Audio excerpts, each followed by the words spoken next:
औरंगज़ेब साहब की एक टीम है, प्राइम मिनिस्टर ख़ुद भी बड़े इकोनॉमी के मामलात में दिलचस्पी लेते हैं, तो इन लोगों तक आप लोग की ये मुश्किल परेशानियाँ जो इश्यूज़ हैं तो कई बार पहुंच चुके हैं, लेकिन 7-8 माह से ज़्यादा का अरसा गुजर चुका है इस हुकूमत को भी, या अभी तक इसका कोई हल क्यों नहीं निकल पा रहा है?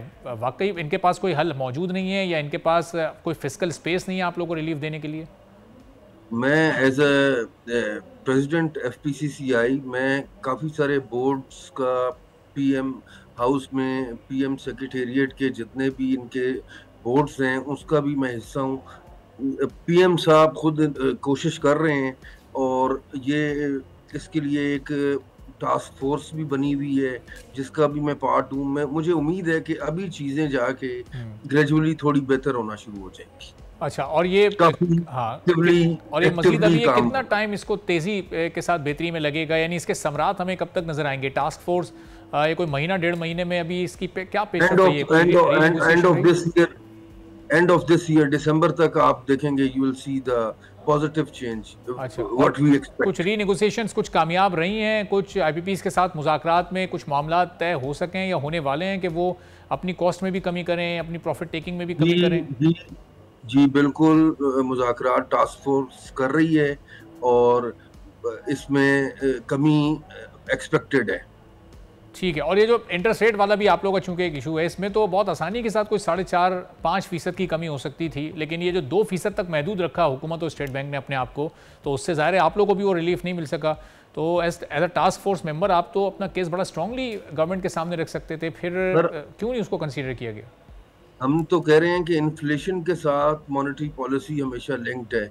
इन्फ्लेशन सितंबर में लेस देन मतलब सिंगल डिजिट थी, 9% से भी कम थी। तो बाकी कंट्रीज में इन्फ्लेशन ज़रा 1% हायर पे मॉनेटरी पॉलिसी होती है। हमने तो इनको 10% कहा था, सिंगल डिजिट कहा था। भाई इन्होंने कहा है कि हम इसको ग्रेजुअली आपको 200 बेसिस हमारी डिमांड फेडरेशन की थी कि ये जो लास्ट आपने 200 बेसिस कम किया है इसको 400 करें और नेक्स्ट मॉनेटरी पॉलिसी जो हर 2 महीने बाद आती है उसमें इसको 5% और करें, 10% पे ले जाएं। बट वो कह रहे थे कि कुछ हमारी मतलब वो एकदम नहीं कट करना चाह रहे थे।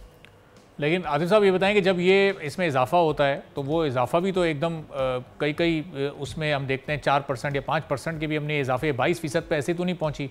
जब ये 22% था तो उस वक्त इन्फ्लेशन रेट 38 पर था, फिर वो कम होकर 27 पर आया, आज वो सिंगल डिजिट में। लेकिन ये इंटरेस्ट रेट को हुकूमत नहीं वापस ला पा रही है कि हद से ज़्यादा मोहतात ये रवैया है, और फिर ज़ाहिर है इसमें आप लोगों पर बड़ा बोझ पड़ जाता है।